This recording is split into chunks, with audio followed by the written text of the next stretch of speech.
All right, you ready to do this? Ready. Is that a yes? I'm ready when you are. Do I it. thought that was a rhetorical. Yeah, right? Like, now I gotta go now. I was about to say, like, what? We're not going to do it? We've been recording for 10 minutes?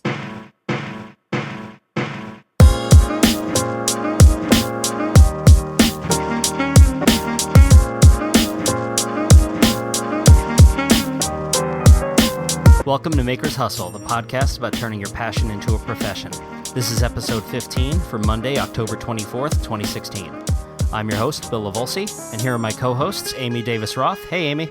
Hey, how's it going? And Jeffrey Moore. Hi, Jeff. Glad to be back, everybody. That was awkward. Nah. I thought about it halfway through, like, God, I need to get an intro. And Jeffrey Moore. Hi, Jeff.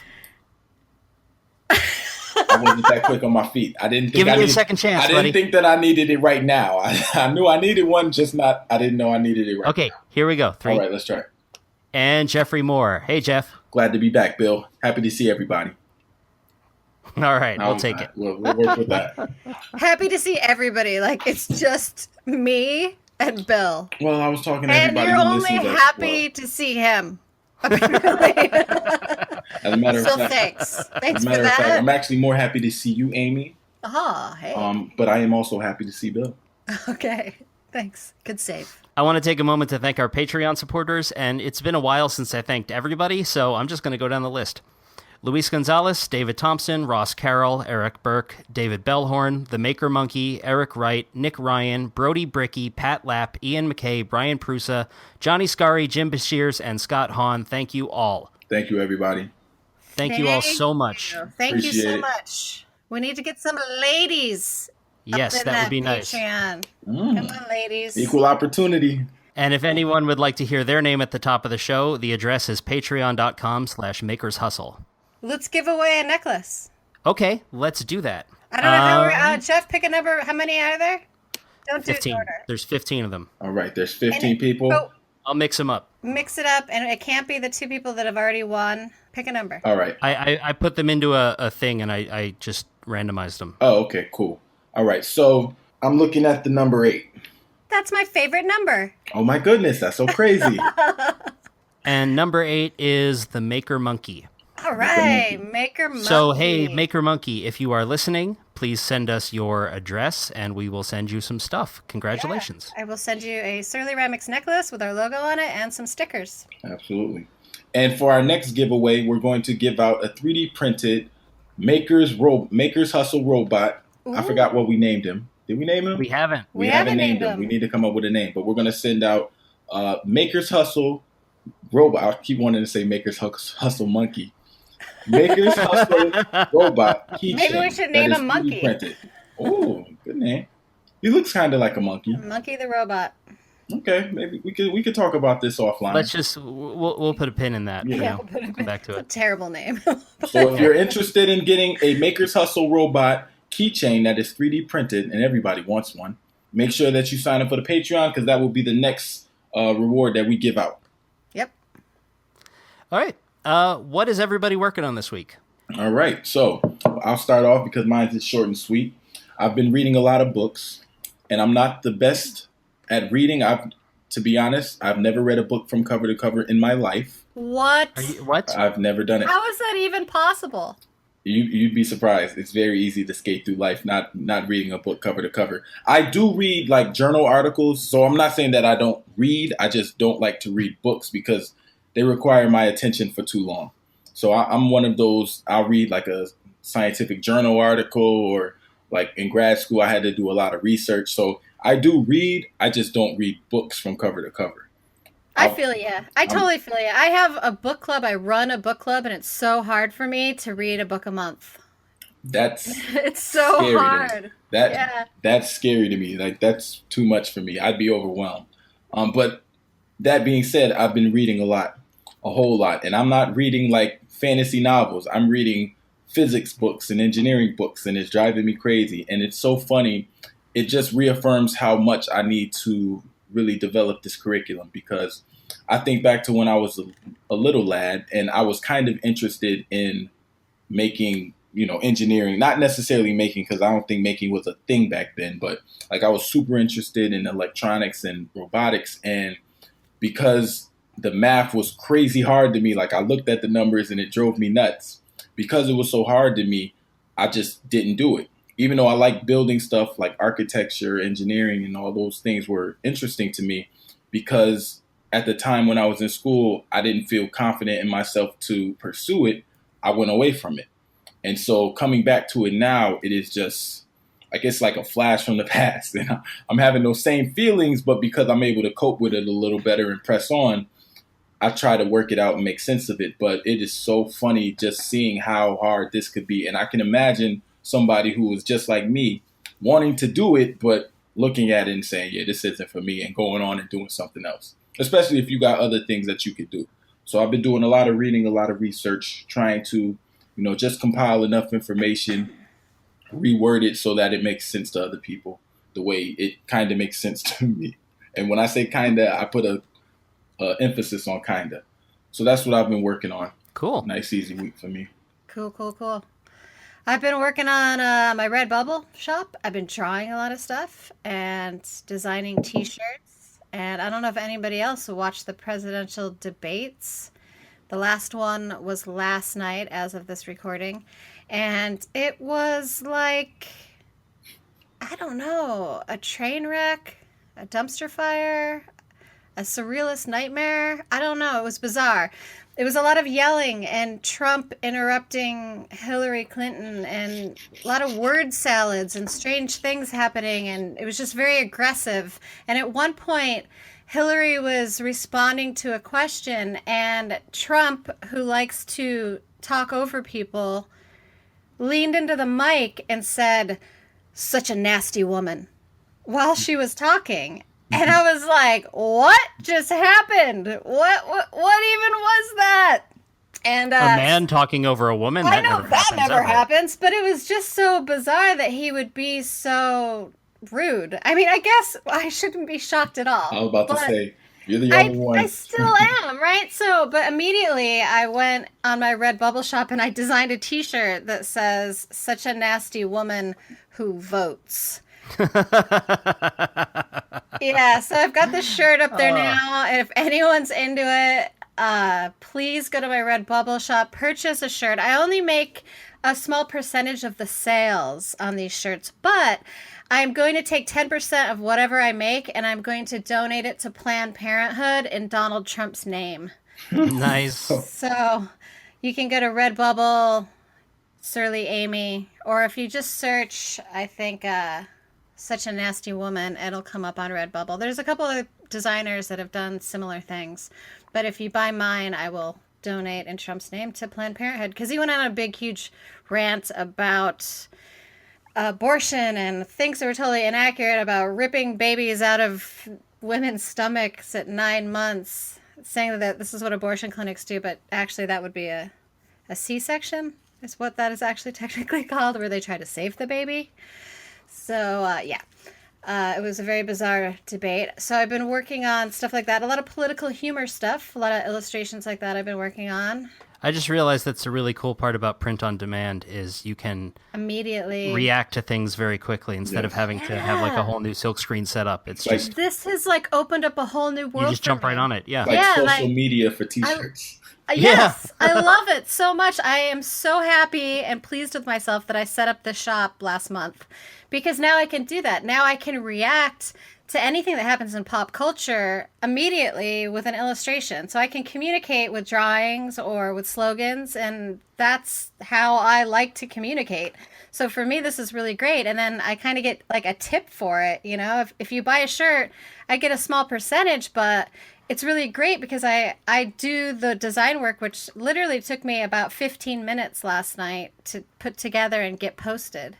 So it's a really great way for, an artist, an independent artist like myself, to make a little bit of extra money here and there. Yeah, it certainly doesn't hurt. Yeah, so check it out. Oh, and I don't think we mentioned this last time, but I put our Makers Hustle logo up on my Redbubble shop as well. So you can get our logo on shirts and on iPhone skins, and you could even get like pillows if you wanted. There's all kinds of really fun products that you can get our logo on now too, and we'll use proceeds from that to make this podcast better. So I don't think we mentioned it last time because I didn't think it was up last time. Like, yeah, I might have just done it. I lose track of time. I'm constantly making things and posting I think it was things. one of those things where I was editing the show and I said, "Why do you not have our logo up on something?" Yeah, so Do that I that did. right now. Yeah, and I did. And that's how that shirt happened last night. One of my friends her name is Courtney, and she's a lot younger than me. She's like 20 years younger than me. And I sort of looked to her. She's one of my best friends. And I looked to her to know what's happening in pop culture and what I should be paying attention to and,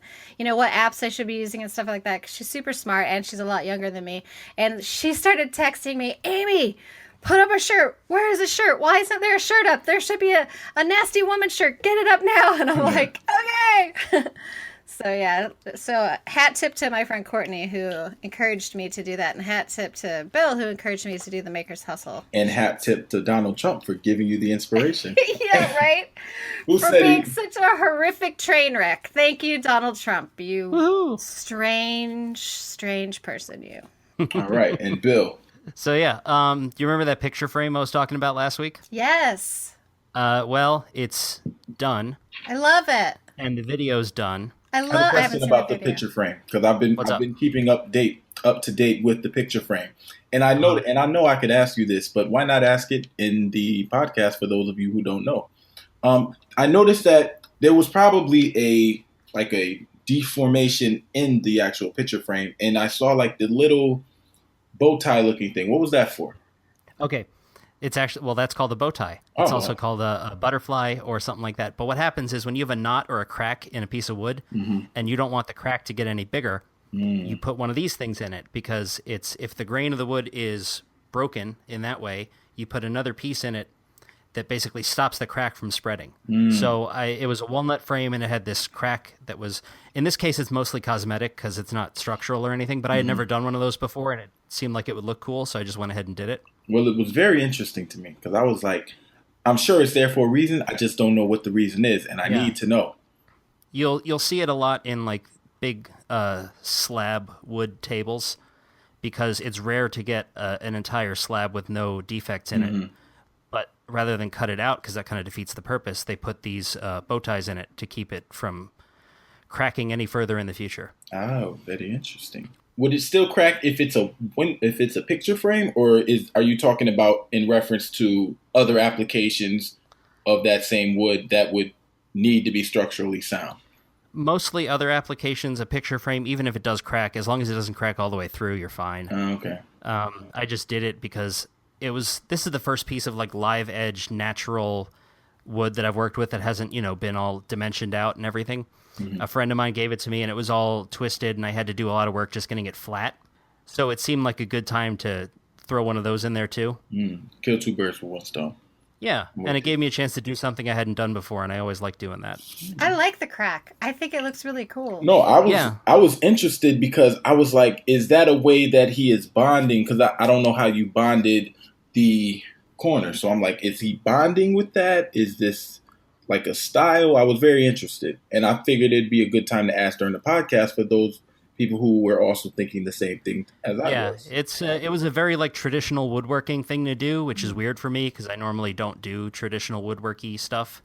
I tend to do like quick and dirty, get it done type stuff. Less I'm going to sit here with a chisel and make this the perfect size. But I decided to change things up a little bit, and it was fun. Way to go. Way to get out of your comfort zone, Bill. Sorry if I interrupted your... No. You really needed to know that. It was bothering me. That's okay. Thanks for asking. So, yeah, other than that, like the video is done, so I should have it out by the time this podcast airs if the finish ever dries. Like that's the last thing I'm waiting on, is it's sitting down there on the bench and the finish is still a little tacky. And as soon as it dries the rest of the way, I can get the last shot for the video of it like up on the wall, and then I'm done.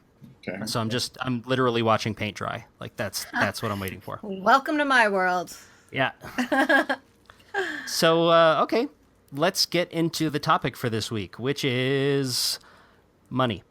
We're talking about money. Money. I smile when I talk about money.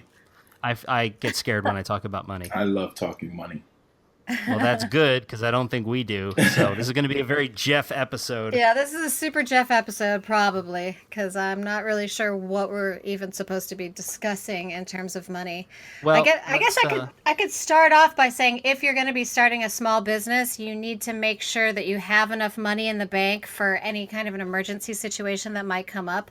I was joking earlier with the guys before we started recording that I always keep enough money in the bank so that I can buy a dress and get my own apartment if I need to. But really, I keep that money in the bank for any kind of emergency that happens with my business, because my first business failed when somebody stole a bunch of art, and that caused my bank account to become negative, which just caused like this, like, I don't know, Downward spiral. yeah, effect that just literally ripped my business to shreds. And so I learned from that, and I learned that you always need a business credit card with a good line of credit, and you need to keep a certain amount of money in the bank in case there's any kind of an emergency that comes up. So that's kind of like my best advice in terms of money when you're trying to start a small maker business. And I also want to point out before we get super duper into the money talk that money isn't everything, you guys. If you are a maker or an artist, you're probably doing this for multiple reasons.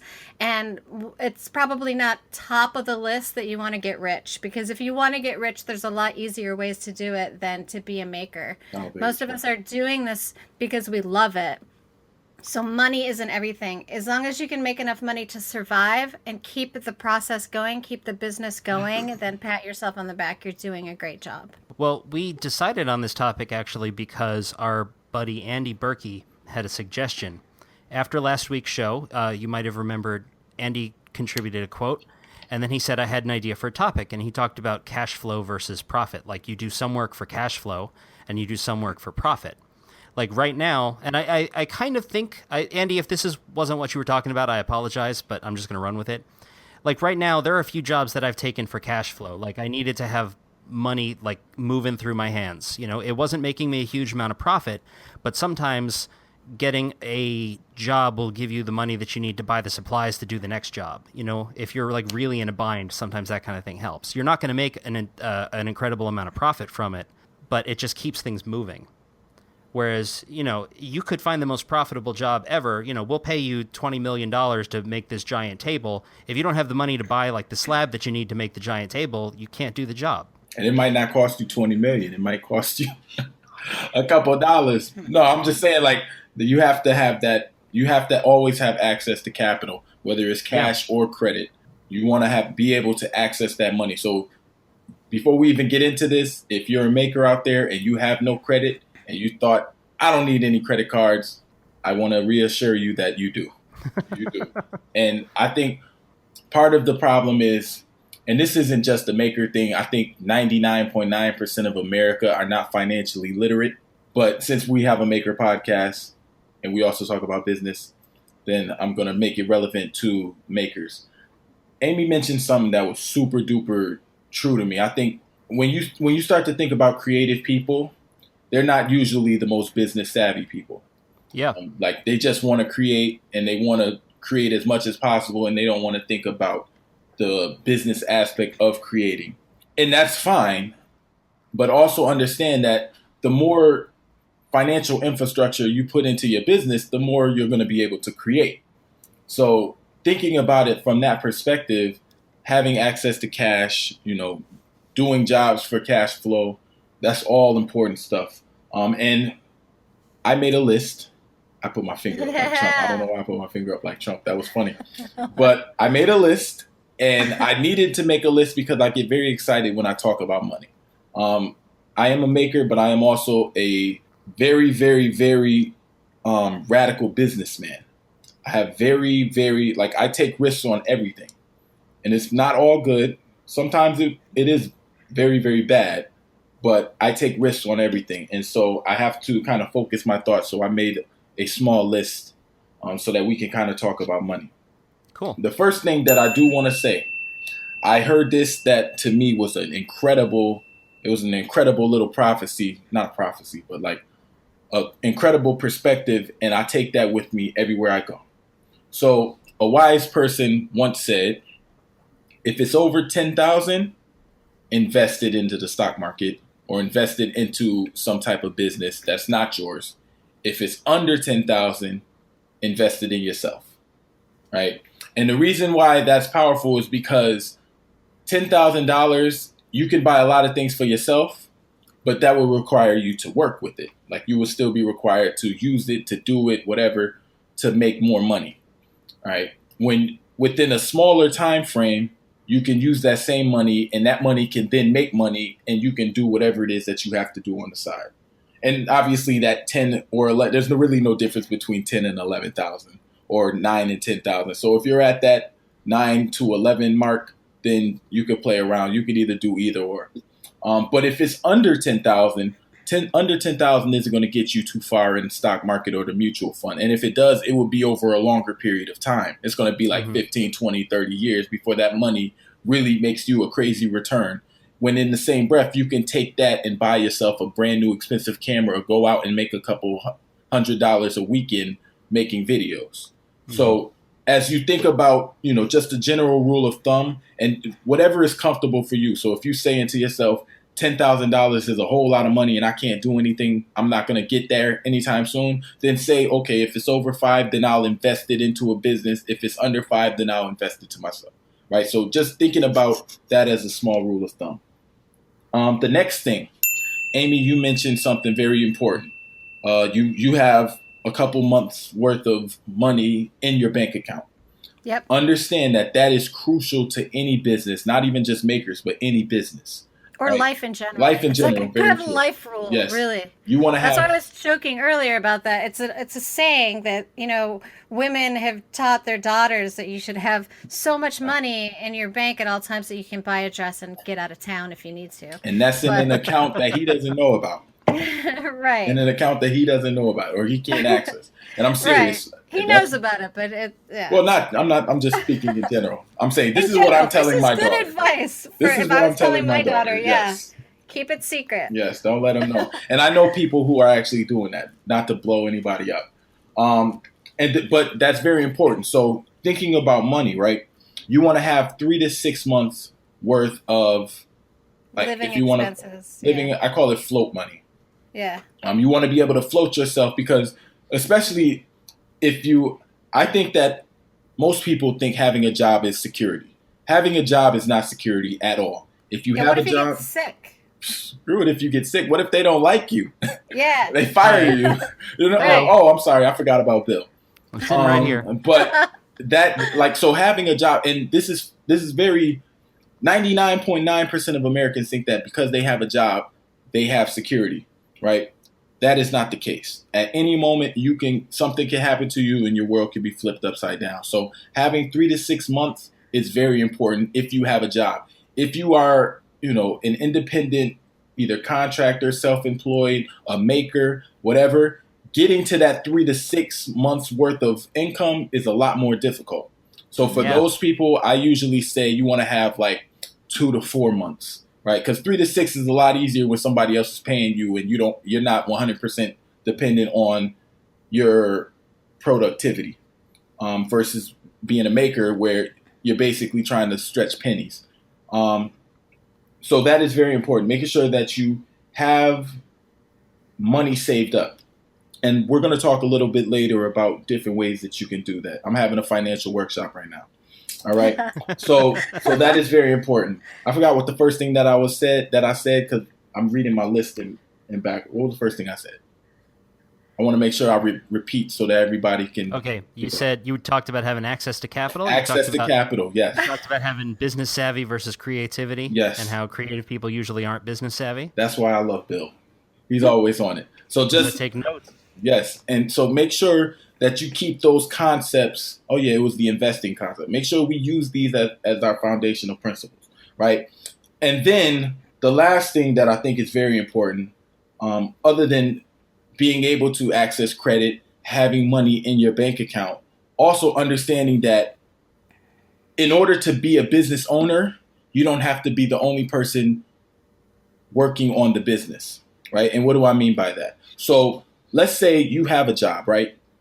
And, like I said, having a job is not security, but you don't want to go off and be your own boss, right? Because some people just don't have that in them, which is fine. Or you're just, if you're, I know a lot of people who are playing it kind of cautiously because they don't have that 3 to 6 month Very buffer. true.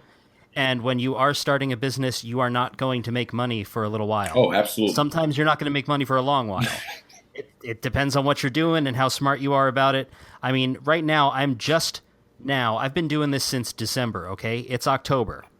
I am just now getting to a point where maybe in the next month or two, I'm going to start making some actual, like, real money. Maybe. It took me a year. I didn't have my 6-month buffer. I've been eating a lot of ramen. Okay? That's not bad, Bill. No, that's actually good. They bad. estimate 2 years that you won't make a profit for the first 2 years. That every bit of money that you're making should be going back into the business for the first 2 years. The threat of starvation is a powerful motivator. It is very motivating. Yes. But I'm sorry, Jeff. Go on, man. I forgot what I was talking about. Money. You're talking about money. You were talking about how just because you want to start a business doesn't mean you have to be the My only man person Bill with working the on save. it. Absolutely. So if you have somebody who is interested in something, give them some startup capital, right? Because if they make a profit, then you could get some of that profit, and that reduces the level of risk. So again, as you think about being a maker, understand that the more financial literacy steps you take to improve your situation and allow your money to work for you, the more you're going to be able to make. And I think it's very important that we have these type of perspectives as we go into business, because that's going to make our businesses stronger. That's going to make our maker community stronger, right? It doesn't help us if we have a whole bunch of broke creative people out here, right? Yeah. We can't even support each other, right? It's the sad truth. But if we have a bunch of, I was about to say broke creative people. If we have a bunch of creative people with sound businesses, not only can we support each other, but then we can start to collaborate, which reduces the barrier to entry on a lot of different opportunities we might want to work on in the future. All right. So just thinking about it from that perspective.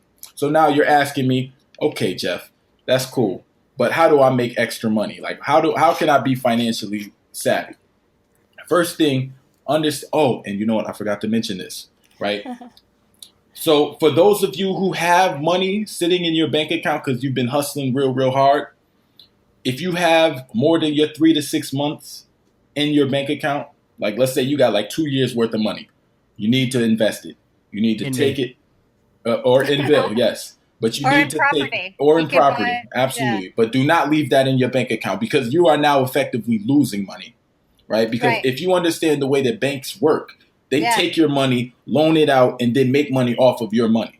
Right. Right. If you have $10,000 in a bank account, in 5 years, you're still probably going to have $10,000 in your bank account. That money is not making money for you. So and 24 cents. Yes. Yeah, exactly. You'll have an extra 20 bucks. It's ridiculous. Like they're killing us. So thinking about that, you need to, if you have money, you need to start thinking about some of the things that we're talking about, either paying off your debt so that you can increase your credit score. Because if you have a very high credit score, then you no longer need to have access to as much capital. Now you can start to get loans, which would then be able to be reinvested as opposed to having to use your own money. All right. So think about that. If you have if you got more than 3 to 6 months worth of float money in your bank account, take that and invest that into Bill. All right. Invest that into Bill. Let that man make you some money. And trust me, if you knew what we knew, you would invest in Bill. Yeah, right. Bill is out here making a killing. And don't let that smile fool you. All right. That guy is a businessman to the bone, and he is out here making excellent business moves, and he's making other people money. He's not only making money for himself, he's making money for other people. So I congratulate him. I'm really glad this is an audio podcast because I'm blushing. Oh, there you go, Bill. You know, I give credit where credit is due. So that is all right. So back to the thing about, okay, Jeff, so how do we make more money? So I'm going to give you some simple steps, and then I'm going to give you some not so simple steps. But you have to understand that when you talk about money, you're not thinking about, will I make money today? Right? Making money today is important. But in order to do that, you need to go out there and grind. So immediate cash flow income, you need to grind for that. Right? If you need to work a second job, do whatever, then you go ahead and do that. Right? So the first step is you need to look at your expenses. All right. Like I told you guys I forgot what episode I told you guys that I'm working on purchasing a home. Before this process, I did not look at the way that I spent money. And when I tell you I used to eat out for lunch every weekend, I was eating out. I spent most of my money went to food. But now that I've gone through this process and I've had to been critical with the way that I spend money over the last 6 months, I'm saving so much more money. And it's partly because I'm trying to position myself so that in 5 years, I'm sitting on a stack of paper. But the other part is because I really didn't think about where I spent money. Like I was just spending it and it was killing me, slowly killing me. And so I'm realizing like I don't have to work as hard because I can just be more responsible with my money in other places, which means that I don't have to work as hard. So that was a big stress reliever. So look at the way you spend money, and I guarantee you will be able to cut out a lot of expenses and save a lot more money, right? Which will help you get to that 3 to 6 months, which would then help you to go on and invest and make more money, all right? So that's the first step. The next step is look at different ways to make cash on the side without doing real work. So here's what I'm going to suggest.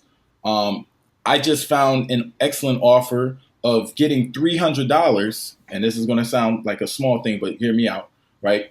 $300 for opening a new bank account for TD Bank. Open up an online bank account, get 2 direct deposits into that account, and they'll give you $300 in 30 to 60 days, right? $300 for nothing, right? That's one way. Also, you have cash rewards cards. I use my credit cards to purchase everything for my business. I use my business credit cards, and they're all rewards cards. Like I'm not going to get a card. Does that come with points? I mean, flight points? I get free flights because my business card is a Delta credit card. That's so what I buy everything for my business, and then I have to travel for my business, and then I get double points when I travel, and so then I get free flights. Yes. So yeah, that is exactly the one that I always have need. a credit card that is either for hotel, depending on what your business is. Yeah. There's all kinds of different ones out there, but find one that's going to give you points towards something that you normally pay for, like hotel rooms. You can get a Hilton card, say, or whatever. And the same thing with every airline has their own credit card. So whatever airline that you prefer, if you're a traveler like me and a maker that has to go on the road to sell their stuff, then man, that is the way to go. Yes. So great advice. Yes, and this is where it gets deep, right? So just like Amy says, everything that has to do with her business, she uses her credit cards.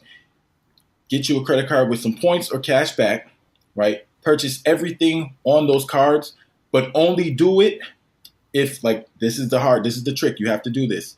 You have to get a card that comes with zero interest for X amount of months. So you want to do that, make those purchases so you don't pay interest. Because if you're paying interest, you're actually losing money, right? The money that you get in rewards will actually be canceled out by the interest that you're paying on a monthly basis. Right. And by doing this, you don't actually have to pay off the card at the end of every month. You just have to pay it off by the end of the introductory period. But if you're good with this, if you use the strategy that I use, you just jump to another card, right? So you pay off a lot each month, but you maintain that balance. And then as you get close to that introductory period ending, you jump to a new card, do a balance transfer, right? Some of them have fees, some of them don't, right? And then you're right back, right? Yep. So, and then you're also getting money back because you're using a cash rewards or a travel rewards card, right? Spending money on things that you were going to spend money on regardless. Now, if you combine that with doing things like opening up a bank account where you get an extra $300, $200, they do them all the time, right? As well as cutting down your expenses, you'll see that you're actually making more money on a monthly basis, right? Now, this is the key. By using credit, you're able to keep more of the money in your pocket that you're making from jobs, which allows you to save, which will help you to get to that point where you can start to reinvest. And once you get to that point where you can reinvest, then money starts making money. I'm starting to talk real technical. It's starting to get sexy on here. All right. So I'm just checking my notes. I want to make sure I don't miss anything.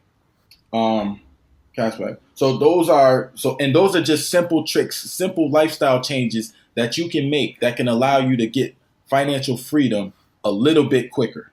Right. And you do that along with taking in different business opportunities, creating a podcast like us, getting on YouTube, just doing things that are going to be more natural to the things that you're already doing, right? If you're a maker, record it. If you like to talk, record it, put content out there, potentially make money, do different partnerships with different people that you know. Give your friend, if your friend wants to start a t-shirt line, give them a little bit of startup capital. It might be $500 so that they can go out and get a couple of t-shirts and then help them sell those t-shirts. But now you're starting to make more money. And as you get more money in the bank, then you can start to move to things like real estate, which is residual income, because that's the end goal. If you're making residual income, then you can make as much as you want, and you won't feel that pressure from other aspects of your life. All right. All right. So I've been terrible with money my entire life. I'm still terrible with money.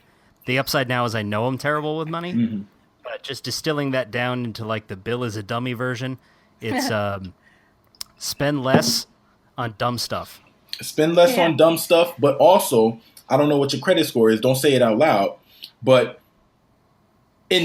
so everything that I'm talking about is to position yourself long term, right? So to make immediate money, you have to hustle for it, right? Money doesn't grow on trees. Nope. Right. So immediate capital, if you're struggling right now, then you either need to get a second job. Well, definitely you cut back on your expenses. But if you're struggling or you're in debt, then you need to get a second job, work more, go make some more stuff, take extra jobs. But that's simple stuff. Everybody knows that. I'm talking about how we can build a community of makers that are financially stable, financially literate, and that are able to then take advantage of other opportunities, that we could position ourselves to take advantage of better opportunities that are going to create wealth down the road. All right, this is some high level stuff, and I think this is something that we don't talk about in the maker community, in the creative community in general, enough.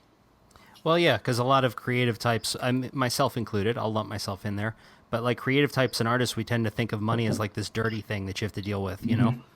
Mm-hmm. Like you just want to go make your art or make your whatever you're making. You don't want to think about money, but at the same time, all you want to do is make your art, and for that, you got to get paid. Yeah. We were talking about this at the Makers Fair. A couple of guys, we were just having a casual conversation, and we talked about, and these are all guys who are just like me, who have jobs but make on the weekends, and we talk about, if we were able to take time, if I had a week straight to just make stuff and record it, I would have so much content that I would be able to position myself to do such and such in the future, right? But then again, if I take off work, then I'm not getting money, so that wouldn't be effective for that moment. So it's really a balancing act, right? If you had time, you would make more, but if you were making more, you wouldn't be making money if that making wasn't directly making you money in that moment. So it's a crazy catch-22 that you're living every day when you're a maker. To make people feel a little bit better about things, I want to remind everyone that my first business was a huge failure and I ended up bankrupt. Literally broke. I had to file bankruptcy. I had nowhere to live, no car, nothing. I lost everything I had. And then I started Surly-Ramics. And I sort of started it by accident, and I've told the story before. But it took 6 years for me to get to a position where I had enough money to invest in something else. So don't be too terribly hard on yourself if it takes you a while to get there. It doesn't happen overnight. But by 6 years, about approximately that time, I had enough money to put a down payment on a house. And doing that it changed my life. So owning property has changed my life and changed my business. And so I completely agree. Once you get enough money that you don't need it in order just to survive, definitely try to invest it into something that's going to long-term serve you well. Absolutely. And there's 4 ways to build wealth in America. All right. First one is military. I don't see any of us investing in the military. I don't even know how we can even get into that market. So scratch that off the list. The next thing is food. You can probably start your own garden. I have a garden. There you go. So you can actually save money by growing your own foods and not having to go out and spend as much. And then you can also make money by selling some of your crops. But in order to build wealth, you need a bigger space. And so I don't know how sustainable your garden is, It's for called a that. victory garden. It basically feeds me and Johnny. Well, there It's you not go. big. It's not big enough to, because I live in an urban environment, Yeah, so so I it's not as couldn't much possibly. space. Yeah. Yeah. So you got the military, you have the food. Most of us, I live in the Bronx, so food's not an option for me. I live in a 6-story walk up in the middle of the most populated area in the Bronx. So food is not an option for me. The next thing is media and communications. Now that is something that because of the internet, we have the ability to kind of infringe on. But the majority of the wealth that is built in media is from big corporations that have the access to commercials and media products, right? Selling advertisements and stuff like that. So we can kind of get in on that. If you're like a maker and you have 800,000 followers on YouTube, then you can take advantage of media to build wealth. Bill's on his way to doing that. No, I was actually going to say congratulations to Jimmy. He just broke Yeah. 800,000 subscribers like today. Yeah, that's the reason why the 800,000 was fresh That's in my where that number came head. from? Yeah, I saw We're that all on my thinking in Instagram. eights. Well, before we get too far from this, okay, I'll remind you, because you had 4 things and we just did 3 of them. But something that Mark Spagnolo said not too long ago was, if all you have is a YouTube channel and you're making money from advertising on YouTube, you don't have a business. You have a piece of somebody else's business. Very true. Because the person making all the money on YouTube is not the guy making the videos, okay? It's not whoever's making the videos, it's Google. Yeah. Yes, that's They're very making all the important. money off of that. That's very important. I'll use an example. So, like, let's say you have a business and you promote it on Facebook, right? If you have a business and you only promote it on Facebook and you're not promoting on your own website, then you're getting robbed. You're getting robbed. If you have a business, you need to be directing people from your Facebook page to your website. So that way you can build up the people around your website so that you can then market that and sell that to advertisement companies, as opposed to letting Facebook continue to take that money for free, right? That's an excellent point. I can't If stress you that want enough. ads on your website, I'm going Very to true. argue that Very point true. because I don't think that that's necessarily true. But you can take advantage of advertising through other mediums. Yeah, very and, true. You know, I'm just saying, be I don't want conscious ads on of. my website. Yeah, well, everybody does it. I'm just saying, be conscious of if you have. So if and maybe you would disagree with me, but if you had $1 million, I mean, sorry, if you had $1 million subscribers on your website every day, would you not leverage that by having ads? Yeah, I would if That's it what was I'm a YouTube channel or something like that. Yeah, sure. Or no, even on your website, if you had a million hits to your Etsy shop or to your surly-ramics shop or your Redbubble, and you had the opportunity. All right, fine. You got me. I would. You know Yeah. what? I think it's just I'm a little bit bitter because I started off my online store on Etsy, and it's been too long for me to move away from there. And so any kind of revenue actually goes to them. So even though I push traffic towards their site, they're getting the benefit of that. Even though I'm also getting the benefit of it Yeah. because it helps me to sell things. Yeah. Yeah. So my personal website, I don't have any ads on it. Well, I just have links to things that I do. I'm just talking about from a bigger business perspective. So if your website, because usability, user interface is very important. So let's say you had a crappy website. I know a couple people with like crappy websites. They're not visually appealing. And so it doesn't matter how much traffic they get. It's not going to grow to the level that it needs to for you to put ads on your website. And so for them, it might be easier to have like an Etsy shop where you could just go to Etsy. It's easy. They have an app and all that other stuff. But if it's like like a media website, like what is that called? Media, can't think of what they're called. But I don't go on Instagram. But those different types of websites that show like what's going on in pop culture. Right? If they were getting 1 million hits a day, then it would be in your best interest to have that ad, because now you can actually make real money. I'm not talking about the nickels and dimes that YouTube and Facebook. I don't think Facebook throws money at anybody, but that YouTube throws at you. Right? So we got to get away from this. And this is what I mean by building an infrastructure as a community. Yeah. Right? Because that's how we start to get some real money. You know what? We just stumbled across something I actually know about. Hey, there we go, Bill. Amy, go ahead and finish your point, though. Well, I just think that I don't think we should dissuade people from doing things like YouTube because it's an alternate form of income. So even if it's not your actual business and you can have a popular YouTube channel that's making you extra revenue, regardless of who's getting the main chunk of it, I think that's great. Have a YouTube channel. Just like the same reason I do Redbubble now with my illustrations.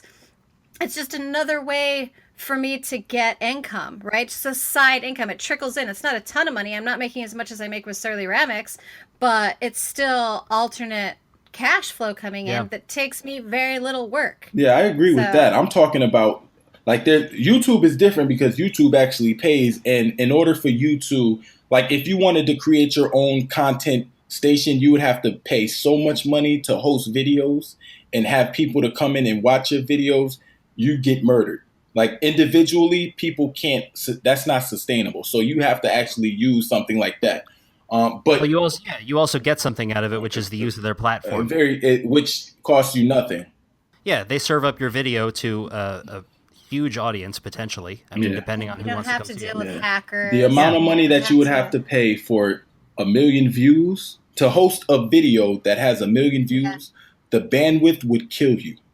So you don't want to do that. That's not what I'm talking about. But if you only have, at the same token, you can now embed a YouTube video into your own personal website. Right. So you don't necessarily have to send people to the only place that people shouldn't be watching your videos should not be on YouTube. They should also be able to watch them through your website, which would still give you the YouTube click. And you'll still get paid for that. But because it's embedded into your website, you can also leverage the fact that people come to your website to watch videos, and you can have ads on the side. Yeah. So here's the thing that I actually know about. Okay. I'm going to tell you my 3 favorite words. Multiple income streams. Yeah. Okay. If you are a content creator or a maker. Do you like them when they're pieced together like that? Or do you like them equally if they're individual? Like multiple over here, income over here, and you talk about streams way over there. I don't know what you're even saying. About? Like you said, these are your 3 favorite words. Do you like them individually or only when they're in a sentence? Oh, okay. No, I only like them together. I enjoy streams. I enjoy income. That's my favorite word. I like income. I'll take income by itself in a pizza. I can do without multiple. Yeah, multiple is not too friendly to me. I'm going to pass on that word. Yeah. All right, go on, Ben. I'm sorry. All right, yeah. Tell us about your income streams. Yeah, so this is not just me. This is a trick I learned from other makers.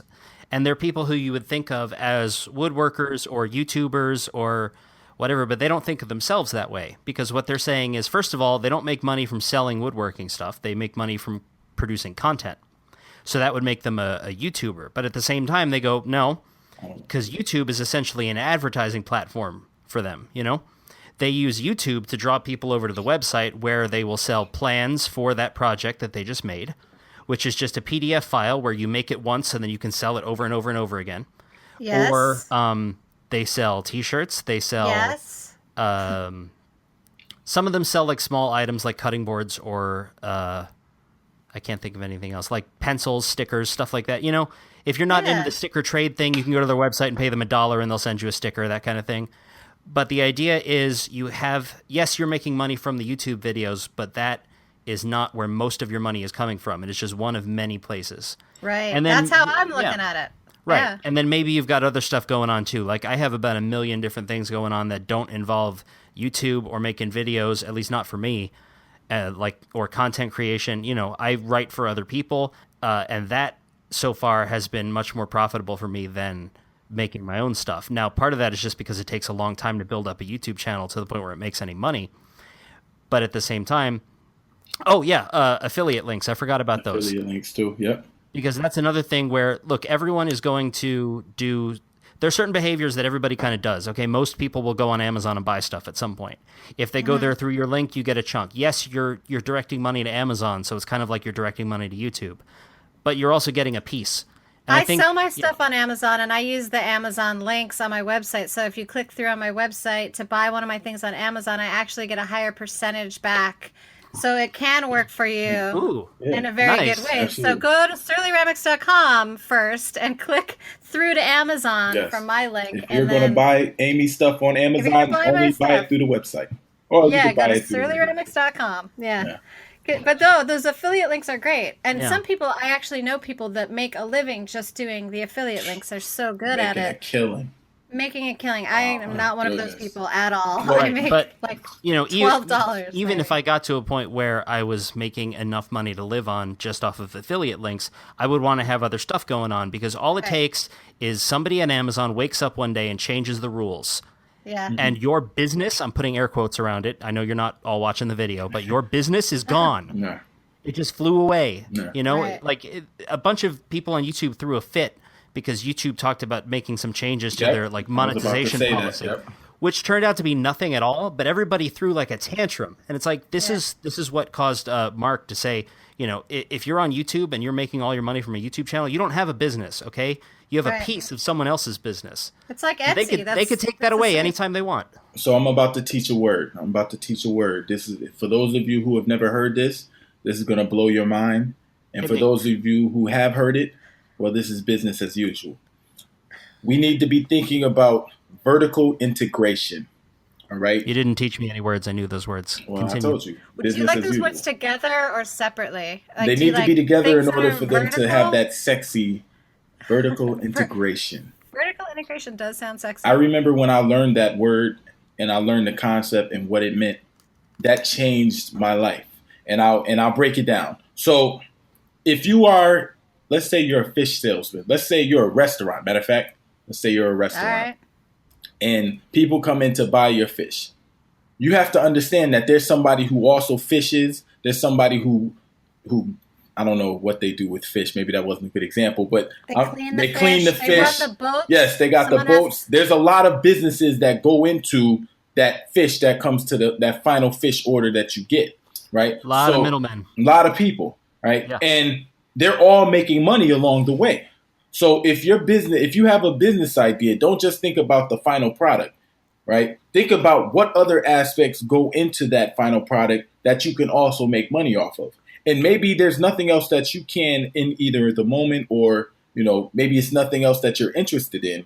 But think about how you can capitalize off of every aspect of this final product, right? And that is a very important concept, because before I knew that, I only thought about what am I trying to do?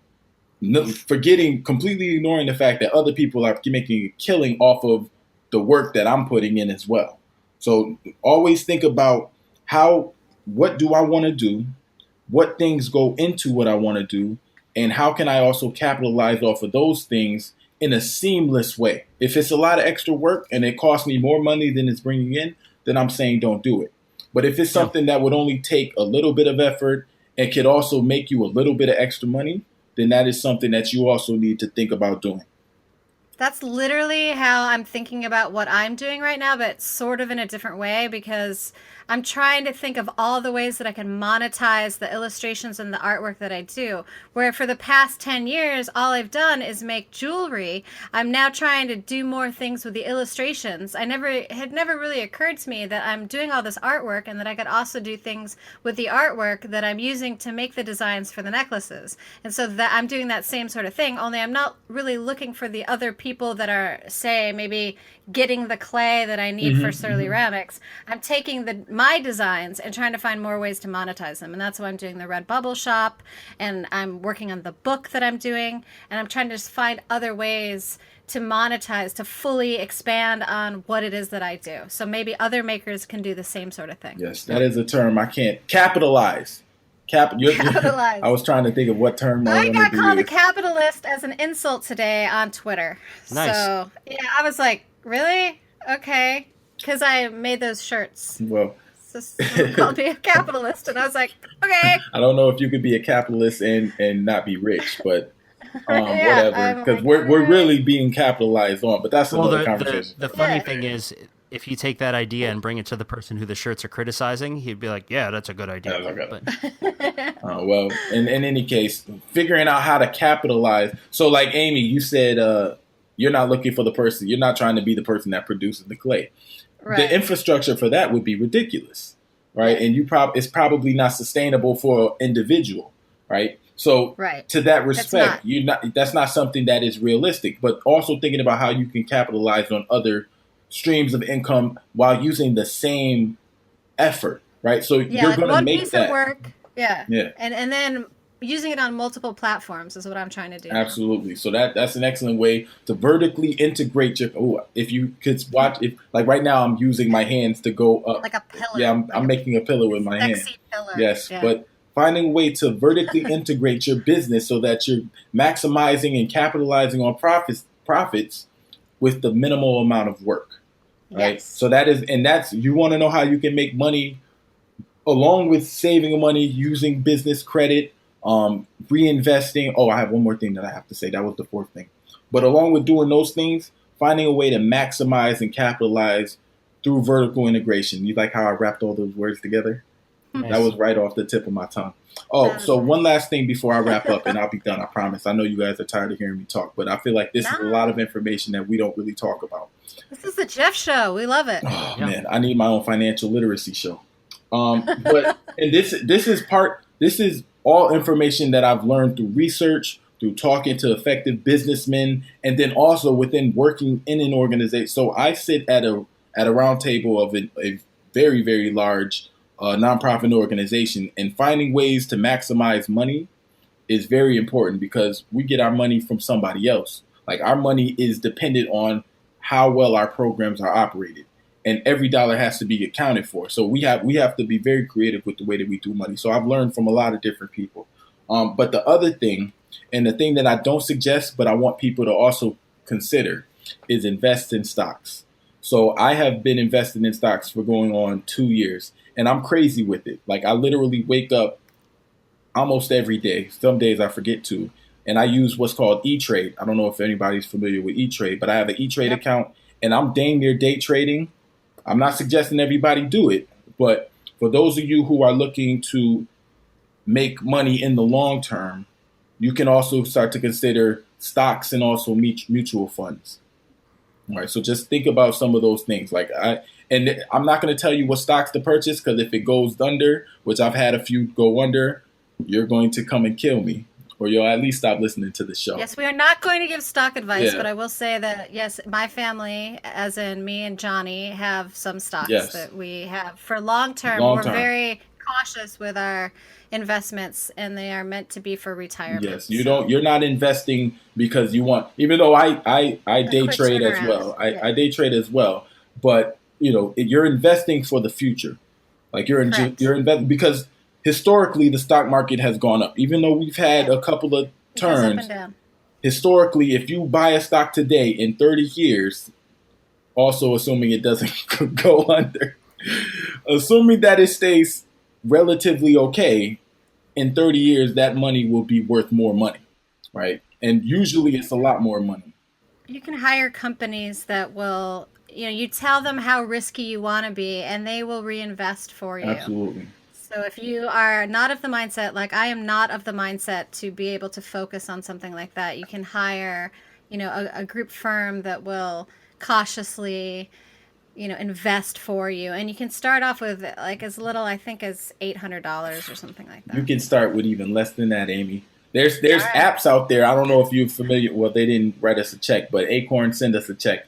There's apps that allow you to, when you spend money, like the difference in the money that you paid in like $1 or whatever, like the spare change, they take that and buy stocks with it.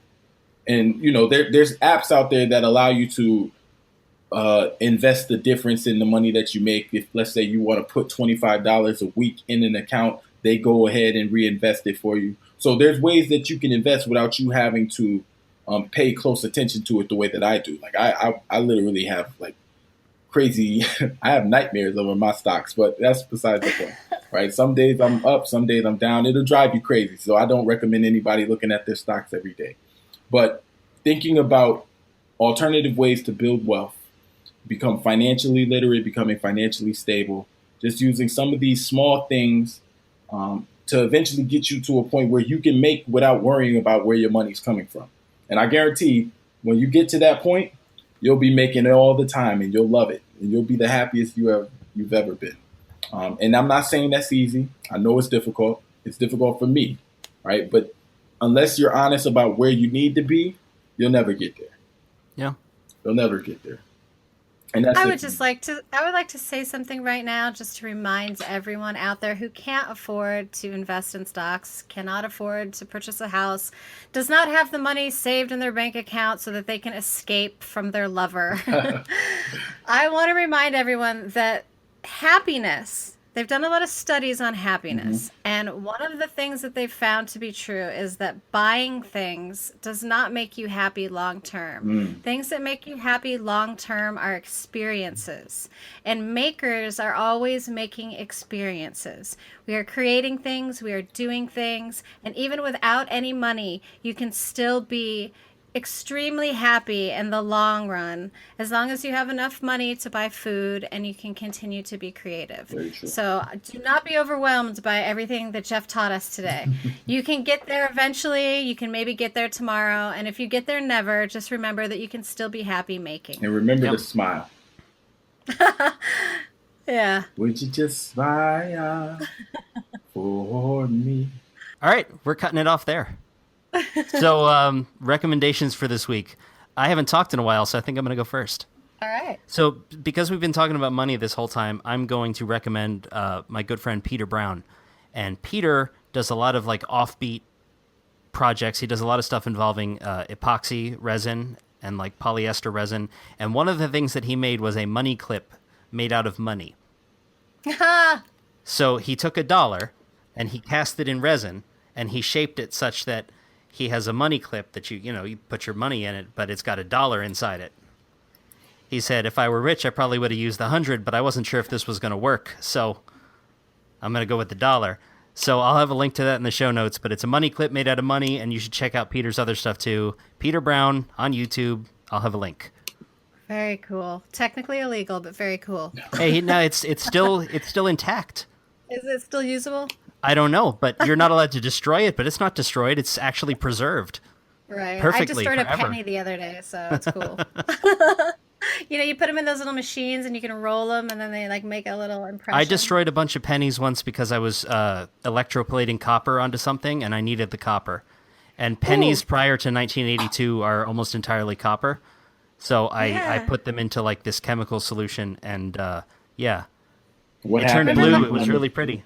Last week when I talked about that website where you can find strange places to go, one of the places somewhere in California is a bar completely covered in pennies. Nice. So they had resin like the entire bar. So we should go there with that money clip and buy a drink. Very interesting. All right, I'll give you my recommendation really quickly. It's going to relate back to the elections because I'm slightly obsessed right now. Back in the day, like 150 years ago, they used to make what is called election cake. In fact, election day was a big holiday and it was a big deal, and everyone came out to the town centers and they had barbecue and whiskey and they had election cake, and it was a way to get people out of their houses to come and vote because we needed to encourage people to vote. And so people are trying to bring back this fun election cake thing. So Bon Appetit magazine and their website put out an article that has the original recipe for election cake, which we were laughing about before we started this podcast because it calls for 30 quarts of flour, 10 pounds of butter, 14 pounds of sugar, raisins, a dozen eggs, a pint of wine, a quart of brandy. It's amazing. But they used to make these giant cakes because they wanted the whole community to come out and vote. That's my kind of cake. Yeah, right? It sounds so fun. It's not the kind of thing that we need now. And in fact, I think that whiskey would be frowned upon if we were handing it out to people on their way to vote nowadays. But still, it's a fun thing. So we'll put a link in the show notes for election cake. And there's all kinds of variations, and you can make your own much smaller cake. But be sure to drench it in some brandy, and it'll be a lot of fun. If somebody wants to frown at me while handing me whiskey, that's fine, as long as they hand me the whiskey. Right? Yeah. I don't mind the whiskey and a grumpy look as long as the whiskey's there. I wanted to make the cake, and we had some dried fruit, and so I said to Johnny, I was like, hey, I'm going to soak this fruit in brandy, or soak it in bourbon, and he's like, how dare you waste my bourbon? Oh, no. Well, that's when you got to tell him, it's like, you can still drink the bourbon afterwards. Right? It'll just taste a little different. Just a little bit, though. Just a little bit. So my recommendation is going to be consistent with what we talked about today. And I'm not going to recommend a specific person. I know there's people that I listen to, but I think people need to learn and disseminate and develop ideas on their own. But I do want to recommend people, if you're interested in being a business owner, being a maker, I want you to go on YouTube and just spend a couple of minutes searching for how to fix your credit score videos. There are a lot of different ways to do that. I know that there's steps that I've taken, but I'm not saying that those same steps would work for somebody else because everybody's credit situation is different. But along with understanding how to build a business, you can't run a business without good credit. And understand, if you get yourself in a position where you have good credit, that means you need less capital. You need less cash because you're then able to get credit to buy things, and then you can then reinvest the money that you just got for credit. So spend some time this week. When the episode comes out, it'll be Monday. I'm saying this week, like whatever. That's besides the point. So spend some time watching a couple of videos, get a little bit of information. And as you hear people say things that you've heard in other videos, then those are things that are going to be more likely to be an effective strategy. Now, I'm not saying that everything out there is an effective strategy. I'm just saying, like, there's a lot of stuff out there. And understanding if it's a little bit difficult and you feel like you need help, go and find somebody, pay somebody to fix your credit. Pay somebody to fix your credit. Oh, just remember this as well. Tax season is coming up for those of you who have businesses. If you do your own taxes, great. But if you don't and you're scared and you're about to do that and you have a business, pay somebody to do that as well. Pay somebody to file your taxes for you because you want to. You want to be able to. You don't mess that up because I just got a letter in the mail from the IRS. And you don't want those are the one you don't want anybody else. I'll go toe to toe with. I have no fear of anybody on this planet, but the IRS, I'm not messing with them.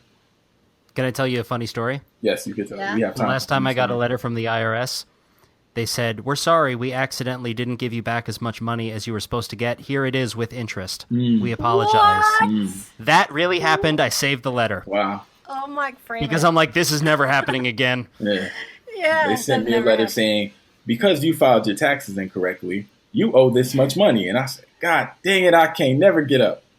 But it's whatever. I'll figure that out.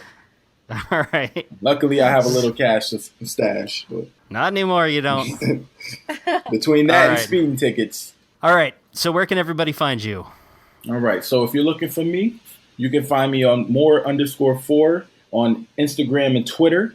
And then you can also find me at more4. The F is the number 4 on Facebook. And I am going to put a video up. I recorded a video.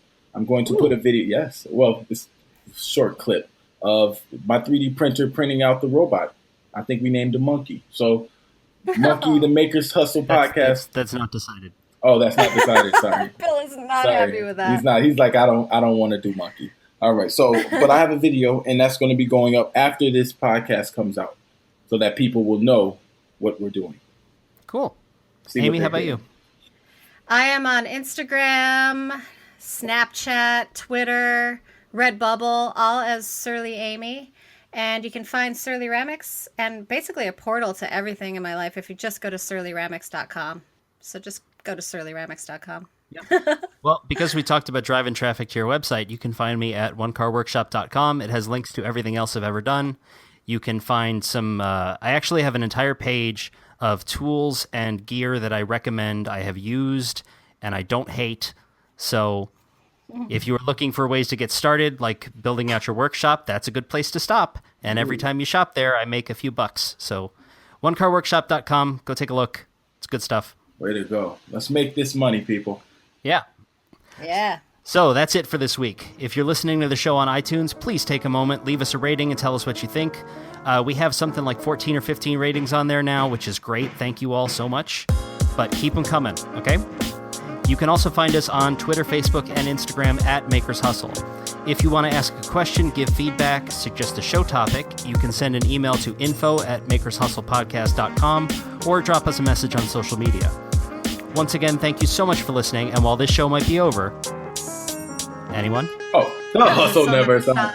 Remember, I don't know if you guys remember the movie Toy Story, but he said, It's oh wait, no, it wasn't. It was Small Soldiers. I'm sorry, it was Small Soldiers. He said the Commando Elite. Everything else is just a toy.